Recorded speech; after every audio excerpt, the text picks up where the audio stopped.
It's now my pleasure to introduce this year's ICAAC lecturer, Dr. Arturo Casadevall. Dr. Casadevall received his BA in Chemistry from City University of New York and his MD and PhD from New York University. He completed his infectious disease fellowship at Albert Einstein Montefiore Medical Center and subsequently continued his research at Albert Einstein College of Medicine in the Bronx in New York, where in 2006 he was appointed the Leo and Julia Forsheimer Professor of Microbiology and Immunology. Over the years, Dr. Casadevall's research has sought to answer two fundamental questions: how do microbes cause disease, and how do hosts protect themselves against microbes? In this endeavour, Dr. Casadevall has especially focused on fungal and bacterial pathogenesis and the basic immunology of antibody structure and function, particularly as it relates to Cryptococcus neoformans. In this field, Dr. Casadevall has identified many of the key features of this important pathogen. However, in recent years, his laboratory has also contributed substantially to our understanding regarding other pathogens, including anthrax, tuberculosis and Histoplasma capsulatum. In 2007, Dr. Casadevall's contributions were recognised by receiving an NIH Merit Award, as well as the Rhoda Benham Award of the Medical Mycology Society of the Americas. In 2008, he served as President of the Medical Mycology Society of America, and in the same year was awarded the William A. Hinton Research Training Award by ASM in recognition of his outstanding contribution towards fostering the research training of underrepresented minorities in microbiology. For 5 years, Dr. Casadevall was the editor of the journal Infection and Immunity before becoming the founding editor of the online journal MBio in 2010.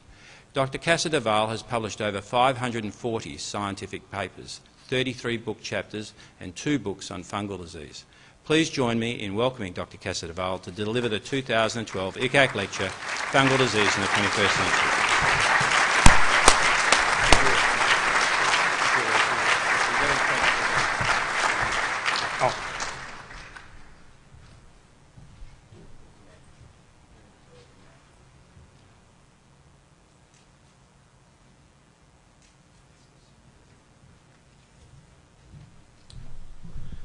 Thank you, Lindsay, for that very nice introduction, and thank you for the committee for picking me for this honor.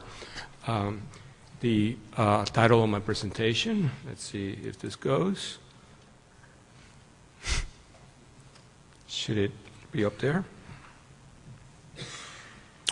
Well, yeah, let's go back. The title of my presentation was given to me, and when you get picked to give a lecture of this honor, you don't complain. So you just take the title and you put your lecture together, and it is Fungal Diseases in the 21st Century. However, I am keeping in mind that anything on predictions, as Yogi Berra says, is tough making predictions, especially about the future. Yogi Berra tend to say the obvious in a way that resonated with people, but I think we have to keep this in mind. I'm going to pose to you some existential questions that are not usually in a program like this. Why are we here? Why are we so hot? Why do we eat so much? And why are mammals phenomenal large animals when you drive around the countryside or when you look to your right or to your left? And I know that some of you will have to leave, so I'm just going to give you the answer so you don't miss anything, and the answer are fungi. And I hope to convince you of this. Now, I'd like to begin at the beginning, and probably one of the greatest landmarks in humanity is the development of the germ theory disease. It was a revolution. It's really what has given us tremendous control over many diseases. Notice the microscope was invented 200 years before this revolution. The first organism to be shown to microbe associated with disease was by David Gruby, was a fungus. But the fungi are not particularly important in this time because the majority of humans are in fact quite resistant to fungal diseases. In fact, in the year 1899, at the end of the century, fungal diseases would have been extremely rare, and a single case of invasive fungal diseases would have been a case for grand rounds. Instead, these are the classical diseases that at the time, many of which were controlled by the revolution in microbial pathogenesis. That dial forward 100 years, which is a blink of an eye in the history of humanity, and now we have that fungal diseases are distressingly common.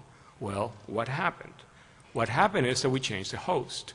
We went from early in the 1900s, tremendous resistance. Most the fungal diseases were described between, let's say, 1895 and 1915. Then we had a period of case reports, and then we began to do things like penicillin, which changes the flora, plastic catheters, which provide microbial access ports, and then intensive care units, organ transplants, the HIV pandemic. We had different hosts, and we now have a very different situation. It's exemplified by this paper from the CDC showing that in 2009, there were 1 million cases of cryptococcosis worldwide death. This is unheard of, would have been unheard of 100 years earlier, eclipsing even tuberculosis as a cause of death in sub-Saharan Africa.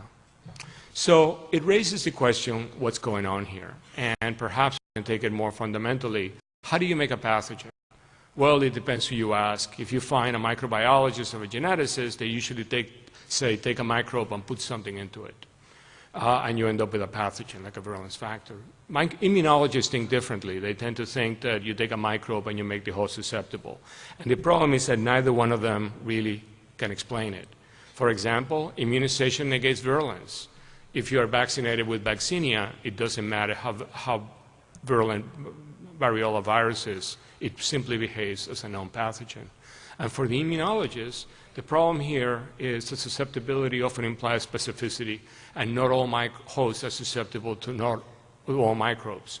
Example, a patient with no CD4 cells with HIV isn't susceptible to every single infectious disease.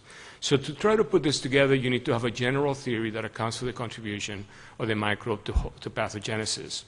And I was lucky to work with Lysean Porowski, who in the 1990s were tasked with teaching the microbial pathogenesis course at our institution. And we were shocked by the fact that there didn't seem to be even agreement on the basic terminology. And we began to look at this very simply and to find things that were obvious and incontrovertible. For example, the damage framework is based on 3 tenets. You need to have 2 entities, a host and microbe. They most interact. The relevant outcome is host damage. We don't care about microbial damage in this situation, and damage can come from the host, the microbe, or both. So if you do that, you're able to then come up with some pretty unambiguous definitions. Now, I'm somewhat of an Aristotelian. I believe that you got to have precise definitions to think clearly. Try thinking without words. Now, imagine if the words that you use are imprecise. What do you think that would do to your thinking? The infectious disease and microbial pathogenesis have been plagued by very imprecise use of language. For example, many people use the word infection and disease synonymous. They are not. HIV infection is not AIDS. But with the damage framework, you're able to come up with very precise definitions that apply across the board. And I'll show you how they basically change what you can do with these. So a pathogen is a microbe capable of causing host damage. Pathogenicity is the capacity of a microbe to cause damage in a host. And virulence is the relative capacity to cause damage. It is relative because we have no absolute measures of virulence. So here is an example how this changes your thinking. Virulence is now a microbial property, but it is expressed only in a susceptible host. For a host to be susceptible, virulence has to be a function of host immunity. And if virulence is the relative capacity of a microbe to cause damage in a host, then damage has to be a function of host immunity. And then when we look at the universe of microbial pathogenesis, it is evident that we're dealing with a parabola.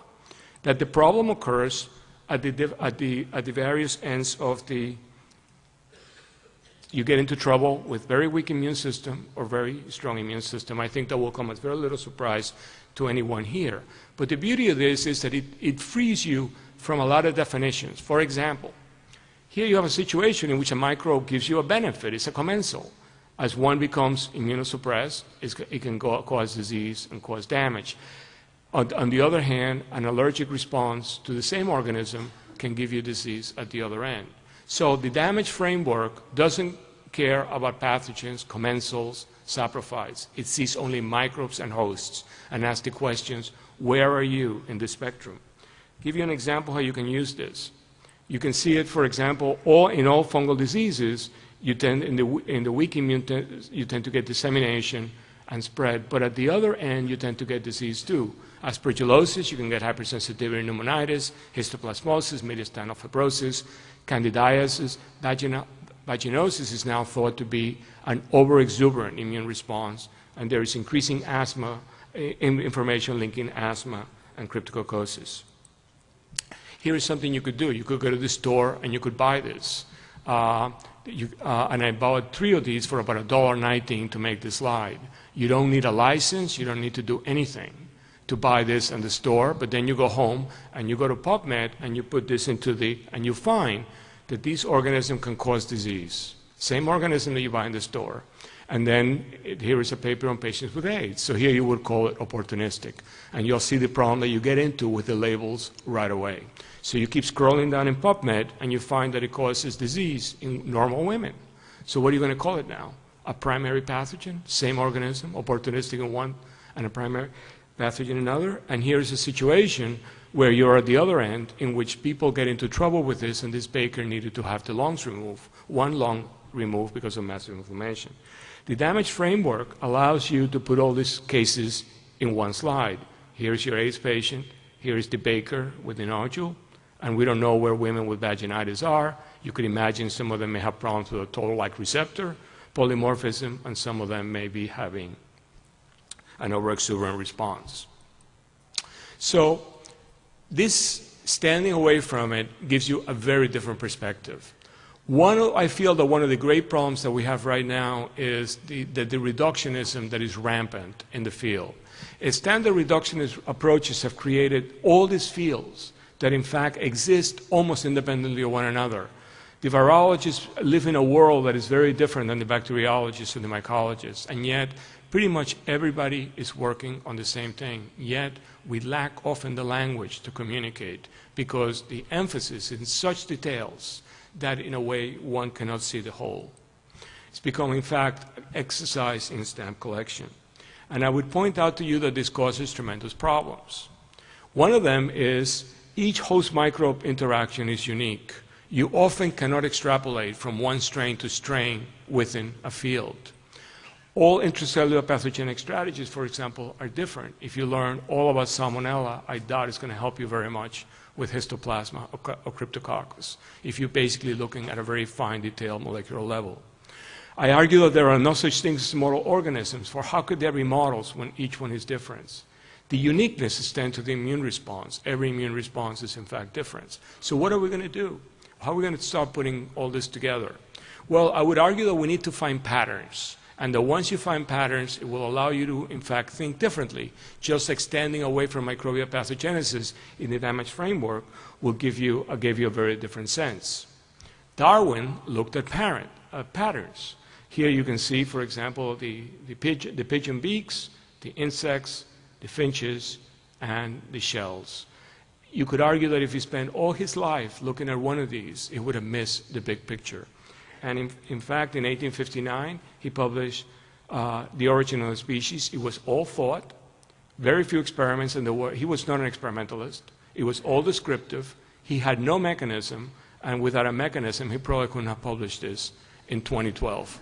Talking about the craziness that we are doing to the fields. In fact, I would argue that we need to think about bringing back thought into biology. Biology, for many years, was a descriptive science, and then once it became an experimental science, it's basically abandoned thought. But what happens to other disciplines that cannot do experiments? Well, one discipline that can do experiment is cosmology. And we are in the midst of a great revolution in cosmology. All of it is observation, all of it is descriptive, all of it is pure thought, and there are no experiments. Astronomers cannot knock out a galaxy and see how the other ones tingle. They can't. And let me tell you, everything that happens in space is irreproducible. It only happens once. And yet, they're able to explain the cosmos. So don't tell me that we could not do better if we thought some more. Let me give you some examples of thought. This was all thought. In fact, they created a model borrowing data from other people. And it is all descriptive, and perhaps one of the greatest ideas of the 20th century, general relativity, pure thought, descriptive, and then after the ideas were down, then the experiments followed.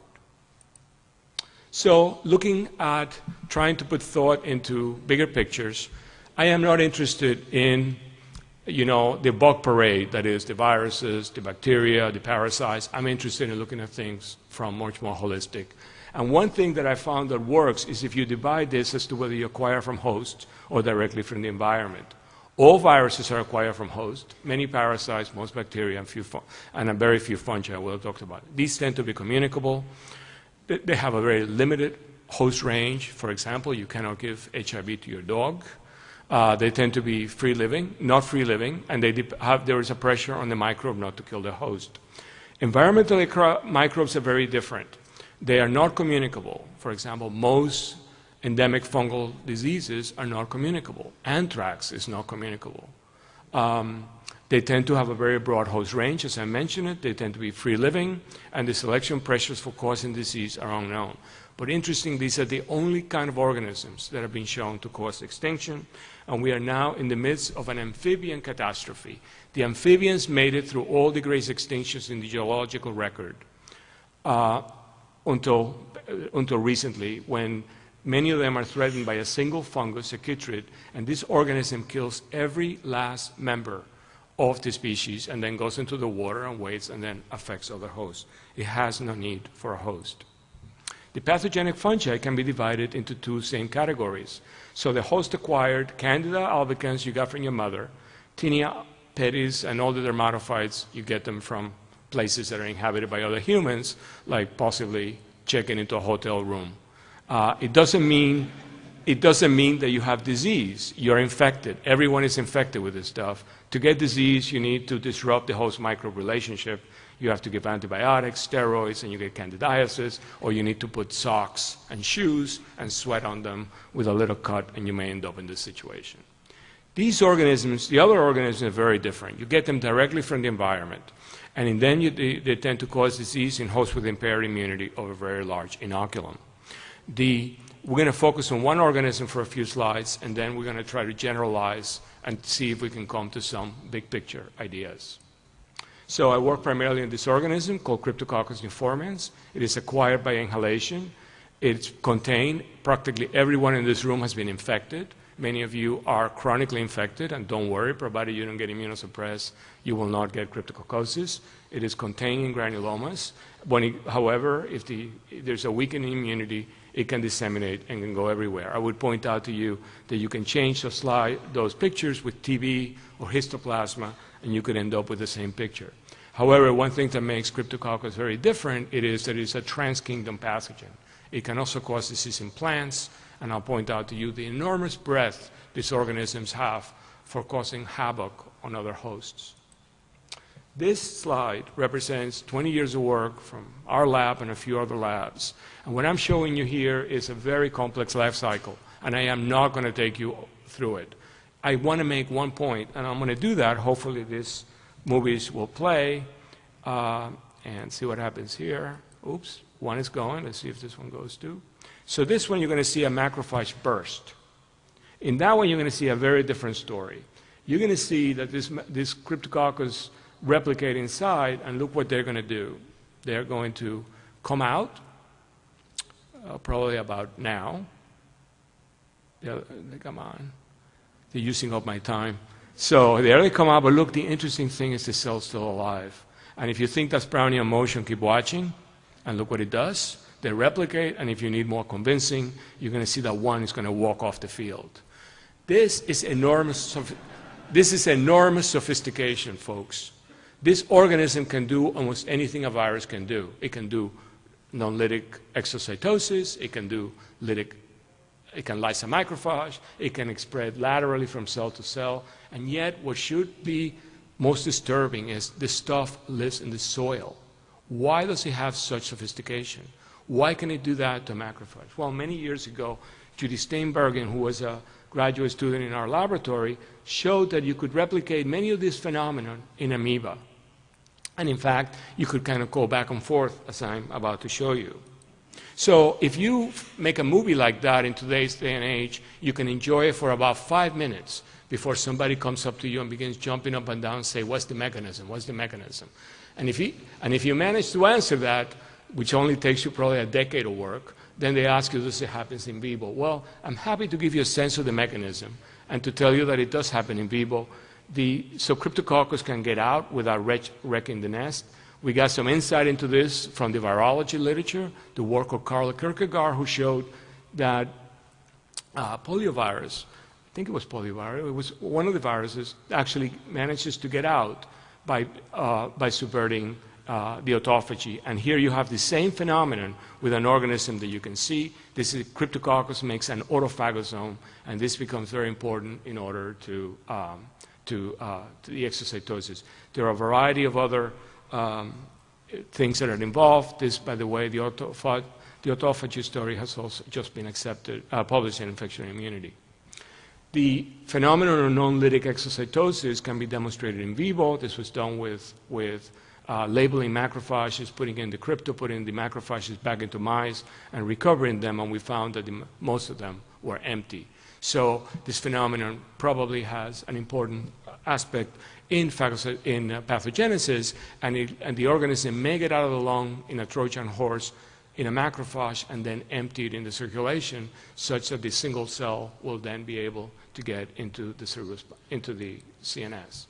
Here is what I was pointing to you by non-specificity. The same phenomenon can be demonstrated in insect cells, human cells, and you can demonstrate it with protozoa. So what you have is an organism that is learned to get out of cells. And whether it is inside a protozoa, an insect, a mammalian cell, mouse, human, it pretty much engages, conserves cellular mechanism, and manages to get out. So putting this, another example is the growth of the capsule. If you take Cryptococcus in vitro, it has a small capsule. You put it into a mouse, it makes a larger capsule. If you take Cryptococcus and you mix it with amoeba, it goes on to also make a large capsule. Again, parallelism between what happens with protozoa and what happens with macrophages. These cells can become very large, almost to the size that you could see them by the naked eye. And to give you, this is in vitro, this is what happens in vivo. To give you a sense of the size, this is a macrophage right here. Think about the problem the host has dealing with one of these cells. So again, we actually found out that this work was, when we were doing this work, that Kirsten Nielsen independently had found the same phenomenon, and both laboratories then went on to show that these cells enlarge by triggering cell cycle progression without fission. So the organism just gets bigger, bigger, and bigger. And in one example that I think many other people would do also, we worked with Kirsten, and we both knew we had the same results, and we decided to publish them together at the same time, and we waited for one another to complete the work, and these both papers were out at roughly the same time. So from the point of view of science and the literature, you can now go there and see two independent groups who made the same observation and give you pretty much the same mechanism. By the way, the Cryptococcus senses the macrophages or the amoeba, because what it does is it puts out phospholipases that damages this membrane. The phospholipases are then, the phospholipids are then broken down. It has a sensor, and then it triggers enlargement of the capsule. This was published last year, and this is a situation where the observation was first made in amoeba and then moved to macrophages. So by working on macrophages and amoeba, one could get insights that could then be applied to the other. So putting this all together, what you have in the soil is you have interactions between this organism and other predators. And it selects for traits that will allow it, in the right circumstances, to cause disease in plants or to cause disease in animals. And it can cause disease in mammals, worms, reptiles, insects. We have yet to find a host that will be totally, completely resistant to this. I want to switch for a minute to the world of melanins.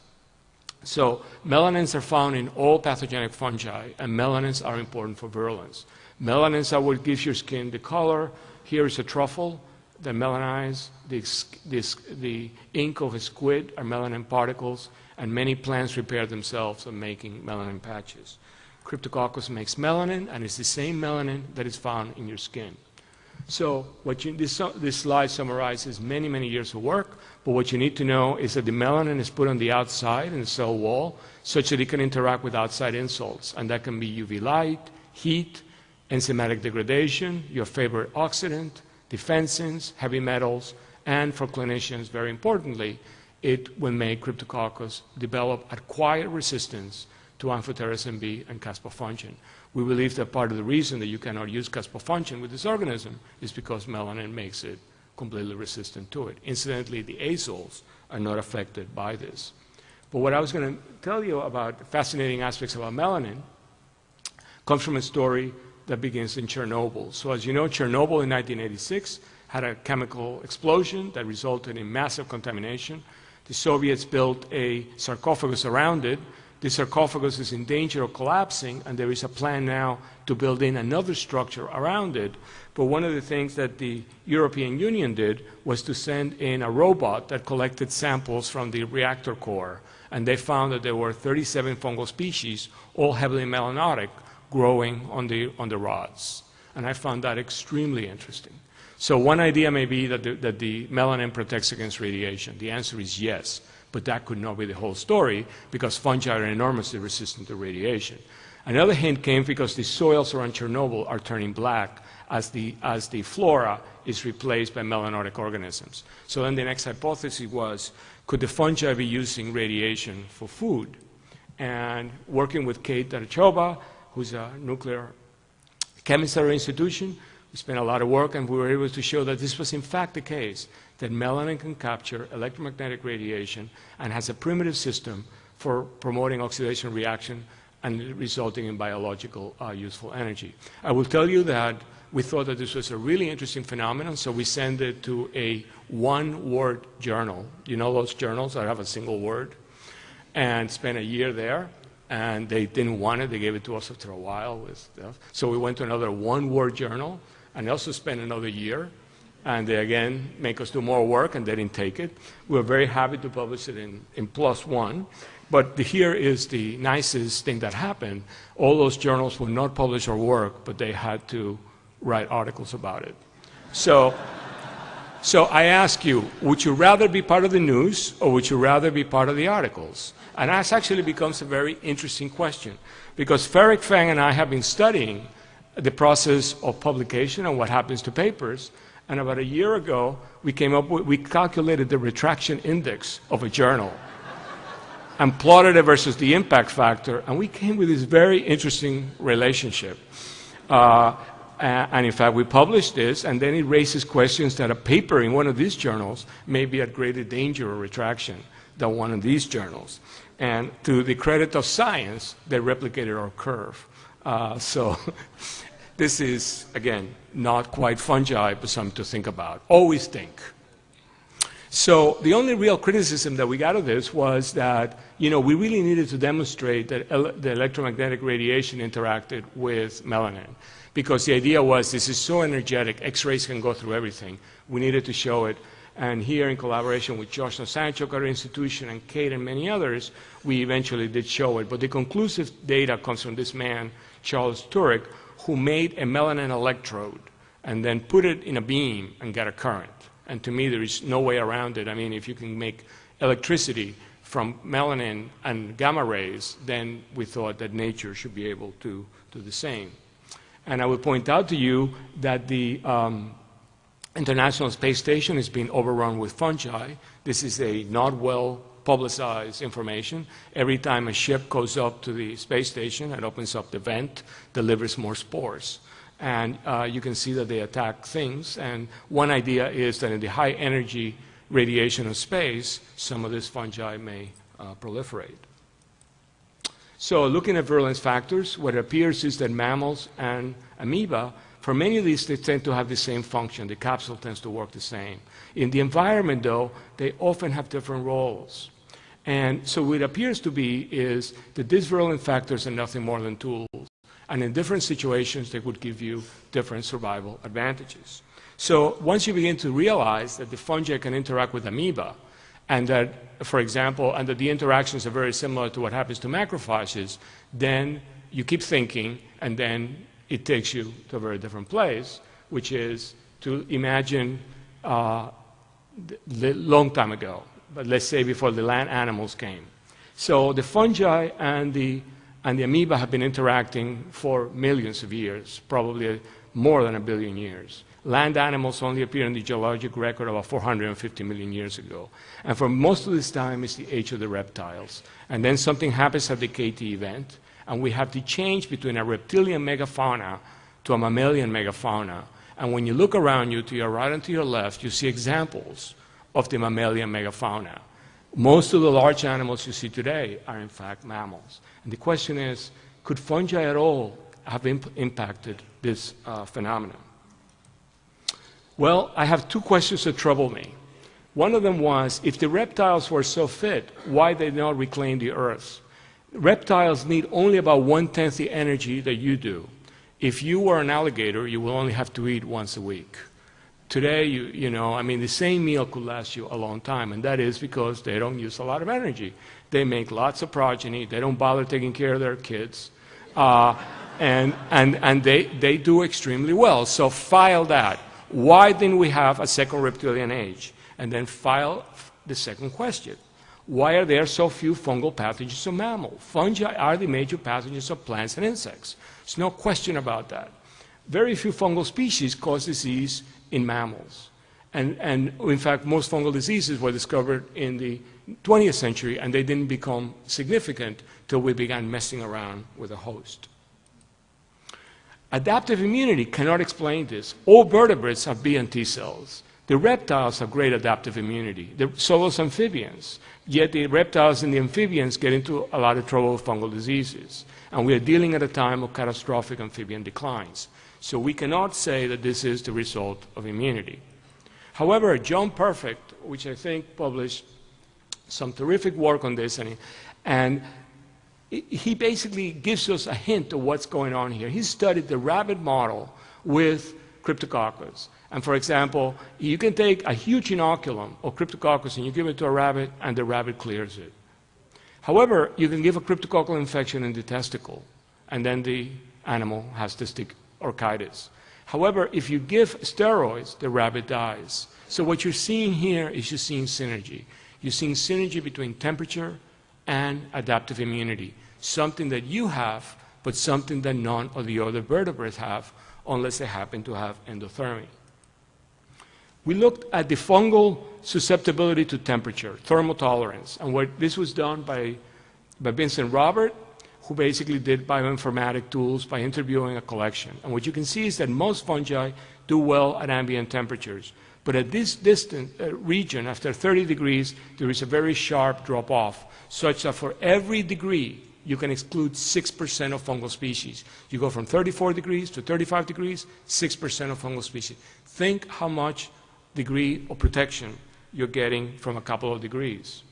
Aviv Bergman, who's a mathematician at our institution, took that data, which was the benefit of temperature. Clearly, if you're 100 degrees, right, you can exclude a lot of things, but you probably couldn't get enough food to maintain the temperature. So what he did is he solved the cost of metabolic cost of being hot versus the benefit, and look where the maxima came. Now, it could be coincidence, but that is your temperature. It didn't come up 74 degrees or 18 degrees. And to me, there has to be some deeper meaning in here when two things that are very different are solved together to get a temperature that is our temperature. If you want to see an effect of the temperature on fungi, you have to think about the white nose syndrome in bats. This began in 2006 in New York, Upper New York, and it spread all through the United States now. Bats during the summer are 37 degrees, just like you are. They are resistant to fungi. However, they hibernate, and their temperature drops to 10 to 12 degrees so they can make it through the winter. When that happens, they become susceptible to a fungus that invades their skin, wakes them up in the middle of winter, and they die. However, if you went and you got the bats that were sick, and you bring them into the laboratory, and you put them at 37 degrees, and you feed them, you can cure them of this disease. Because as soon as the temperature goes up, the fungus crashes. So what killed the dinosaurs? Well, it depends who you ask. People used to think that it was small mammals that ate the eggs. This makes no sense. It's like saying, it's like saying that turtles are responsible for the extinction of a tiger. I mean, this is just crazy.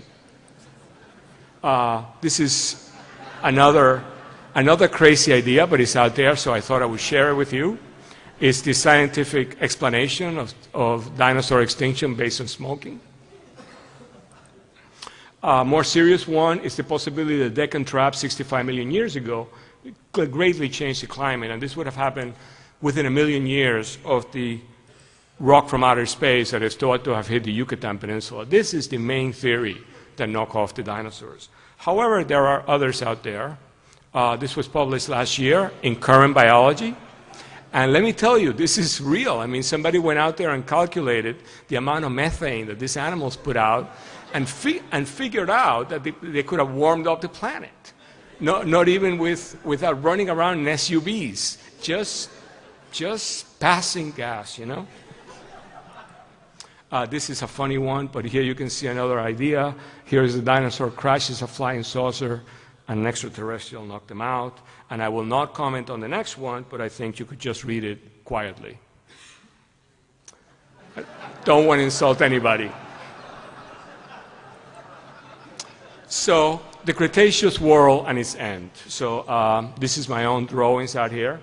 This was a forested world with a lot of volcanic activity. The Earth at the time was much warmer than it will ever get. It was about 10 degrees average in Fahrenheit. The continents were very close together. The Atlantic Ocean was very small. And then a rock hit it. And then we had this reptilian megafauna ended. And you had the Yucatan. The crater is still there. And when you go to the Yucatan and you visit those cenotes, those were caused by the enormous heat at the time. And even though later they became Mayan places for sacrifice. So what happened in the post-impact world? This is very good geologic. We have fossil evidence that you had fires, smoke, and they obscured the sun. Photosynthesis was shut down for about 6 months, and global temperatures dropped. So what happens when you have a lot of decaying vegetation in your backyard? You created a global compost.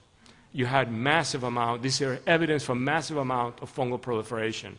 So the vegetation die off resulted in fungal proliferation. Fungal proliferation will have created spore proliferation. Spore proliferation would have been large inocula, and endothermy would have meant resistant to fungal diseases. A couple of more bits. So what killed the reptilian megafauna? The impact would have really taken out a large numbers of animals. You had disruption in food sources. You had night for 6 months. The planet got colder, and perhaps this fungal diseases in massive amounts of spores. The small mammals, however, regulated their temperature. They would then be able to survive from the decay. But some reptiles did make it, and that raises to me a fundamental question. If the reptiles were so fit, why didn't they reclaim the planet to launch a second reptilian age, such that perhaps this could be a reptilian meeting? For example, some of them may have evolved, they could have evolved intelligence and could be sitting here, and they will only have to be fed once a week. So unlike the mammals, the reptiles are quite susceptible to fungal diseases. Here you can buy a fungal spray for treating your pet reptile. Their eggs can get attacked by fungi. So you can imagine that even the eggs on the KT disaster would have been a risk. And the reptiles treat themselves against fungal diseases by sunning themselves. They create fevers. But what would have happened if there was no sun? They would not have been able to create artificial fevers. So the hypothesis is that a fungal filter selected for mammals over reptiles. And what you can see here is that there is fossil evidence for these two events. And to me, this makes sense now. Basically, you get mammals that make no sense. And mammals are also very resistant to fungal diseases because they were selected by a fungal filter. So where is the status of the fungal mammalian hypothesis? Is there proof? No. Is it plausible? Yes. Experimental data? No. Is it all thought? Yes. Is it fun? Yes. Is it internally consistent? Yes. Is it satisfying? At least to me. Is it accepted? I have no idea, and frankly, I don't care. And there will never be funding for this. And if you want to read more about it, this was just published where all these facts were drawn together in PLOS Pathogens. So I want to point out to you that fungal diseases, most fungal diseases are from around the equator and areas of the planet that are warmer that have allowed the fungi, in fact, to adapt themselves to higher temperatures.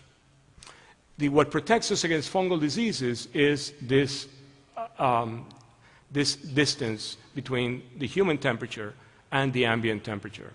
And the question becomes, as the ambient temperature rises with global warming, what is going to happen to fungal diseases? Well, if you look at thermal tolerance, you find that there are large numbers of thermotolerant organisms out there, and that they are found in all clades and all genus of fungi. So there is a lot of potential organisms out there that are only a few degrees away from causing the disease on you. And if they become adapted to mammalian temperatures, they could then cross the boundary. Now, you think that may be hard. Well, here is something that was done by a company. A company wanted to develop a fungus as a better vector for killing insects. And the problem is that the insects know when they're infected with a fungus, so the first thing they do is they sun themselves. And then they kill the fungus by raising their body temperature. So the company thought, it's a good idea, we're just going to make the fungus resistant. And within 1 year, they were able to take an organism that could only grow up to 28 degrees to grow to 37 degrees. Now, I don't know if that organism is virulent for mammals, but it can give you a sense of what could be out there with climate change. However, for virulence to emerge, it's important to realize that virulence is an emergent property. Emergent properties are novel properties that happen when you mix two components. If you take a host and a microbe and you mix them together, you could end up with either one of them being dead. That is a novel property. Virulence can lead to pathogenicity and disease. So the question is, can we predict any of this? Can we get a sense of where things are coming from? Emergent properties, by definition, are not predictable. You can know everything about the structure of water. You cannot predict surface tension. You can explain surface tension from the structure of water, but you cannot predict it. Similarly, you could have all the physics of sand grains, the physics of the wind. You cannot predict this kind of patterns, or the patterns that form in fish schools, for example, to prevent predators. So a consequence is that virulence is not going to be predictable, and it's not going to be reducible. Even though people love to reduce things, this is probably not representative of reality. So we tried to test some of this, looking at a Cryptococcus. So we have two main virulence factors, and these virulence factors contribute the majority of the virulence composite. Everything else contributes about 1%. So the capsule is really important, melanin is really important. So what we decided to do was look at close relatives. But we have a problem. Most of the close relatives don't like mammalian temperatures. So we had to find a host that is capable of doing the experiment. And we did that with Galeria, which are moth. This is a system that was developed by Lefterius Milanakis. And the results are surprising. Cryptococcus is virulent. It kills all the moth very well. But look at this one over here. This one has no capsule and has no melanin. And yet it turned out to be much more virulent than another one that had everything. It gives you a sense of the limitations of what we can do in terms of predictability. We probably will not be able to go out there into the environment and say, this organism is going to be the less likely thing to emerge. However, one thing that we have done from these studies, if we also ask the question, is virulence chaotic? Chaos is a property of many systems. You see it in, for example, arrhythmias. You see it as part of the weather system. And chaos is, when it occurs, it's very problematic because it introduces, as you can imagine, a lot of unpredictability. So in this system, I'm happy to tell you that we have not identified chaotic signatures. So virulence may be an emergent property and as a consequence unpredictable, but the fact that it doesn't show chaotic properties may be responsible for the fact that we have been able to control many infectious diseases with things like vaccines. So I'm at the end. So despite Yogi Berra's advice, here are some predictions. Fungal diseases will continue to increase. New fungal pathogens will emerge. New pathogenic genuses will emerge as a result of global warming and whatever we do to patients. Some will be resistant to current drugs. In fact, the majority of fungi out there probably cannot be touched with the current drugs. some mammals could be in trouble. And if you don't believe that, go and ask the bats. And so from a fungal, taking the questions from an existential question, why are we here? There was a KT event on fungal selection. Why are we so hot? To keep the fungi away. Why do we eat so much? To maintain a high temperature to keep the fungi away, which selected us from getting here in the first place. And why are we the largest animals around? Because fungal selection kept down the reptiles, so there was never a second reptilian age. So in my last slide, mammals make no sense without the fungi.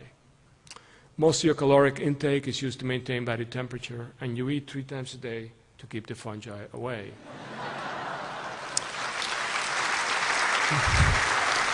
Thank you.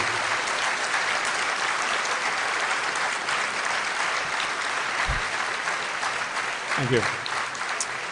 So I just have one last closing thought, and that is that you can cure all these ectotherms by basically just raising their body temperature. So you can go out and get a frog that is dying and put it at 37 degrees, and you can cure it, and you can do the same thing to a bat.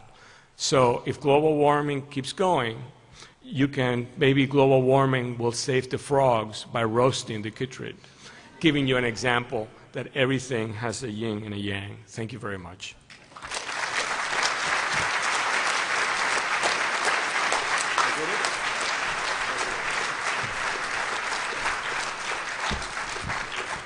Well, Dr. Casadevall, thank you for a fascinating, absolutely fascinating talk. This session is closed. I just want you all to think about it when you order cheese tonight or something like this talk. So, thank you and good evening.